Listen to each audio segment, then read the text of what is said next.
Pasensya na kayo guys, itong video na to ay para sa mga bago dito. Maglalabas lang talaga ako ng sama ng loob ko kay Deye kasi nga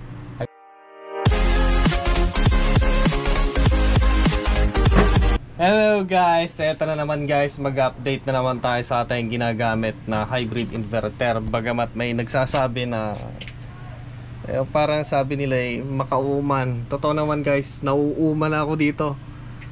Makauuman ni Deye. Eto, sasabihin ko na po yung totoo. Aminin ko na ho sa inyo talaga. Hindi ko talaga gusto to. Sa totoo lang, hindi ko po talaga gusto. Kung ikaw ay isang technician at talagang kating-kati na mga likot, this is not a inverter na prefer para sa'yo. Yan, para kang para kang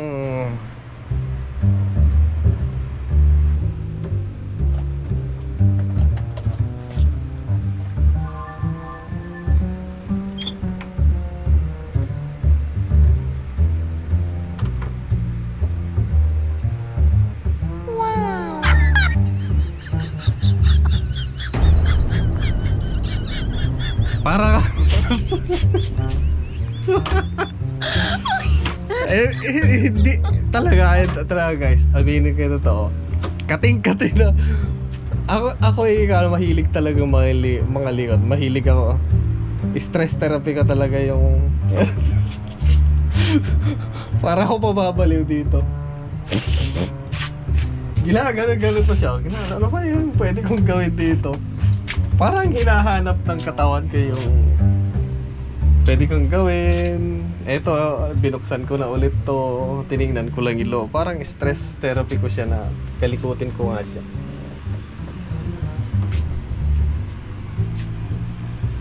Kung kung DIYer ka talaga, dun ka lang.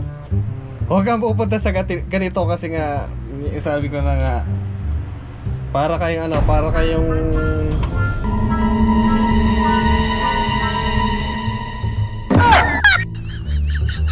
pag-practice.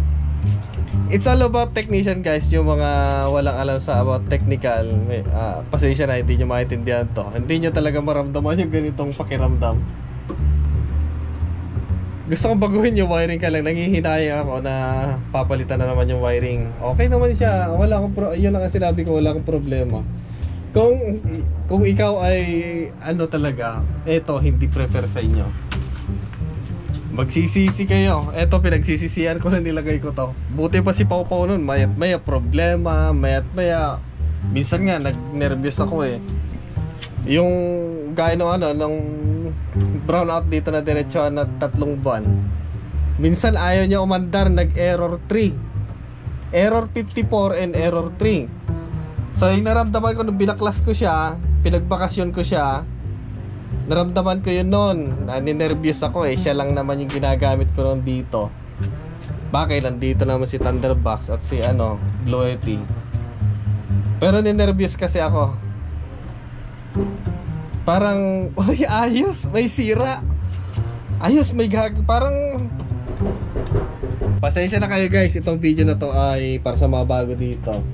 Maglalabas lang talaga ako ng sama ng loob ko kay Deye kasi nga hanggang wala pa siyang problema. Sa mga technician na katulad ko, mga DIYer na nagsimula sa DIY ng mga setup, hinahanap namin yung kinagawian namin na tuwing umaga, hapon, may kinakalikot kami.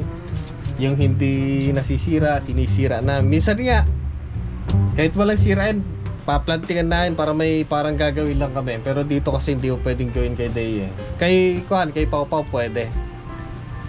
Pero dito, hindi ko pwedeng gawin yan. Baka mamaya yung biro mo lang, mamaya magkatotoo.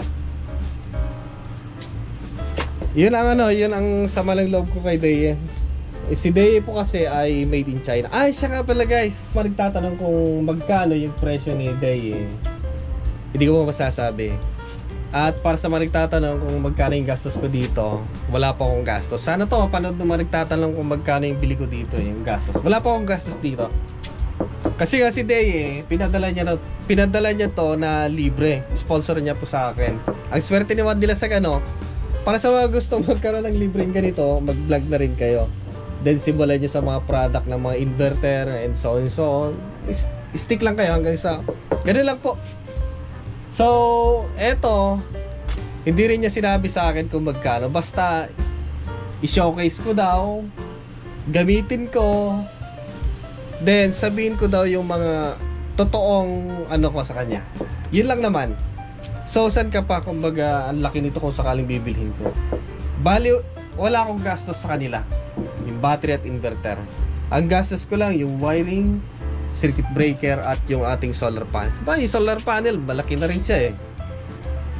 Malaki yung gastos ko pero maliliit yung aking solar panel. Parang budol.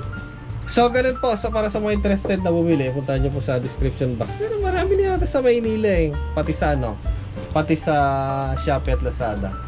Pero yung battery, wala pa ako nakitang benta na ganito sa Shopee at Lazada eh.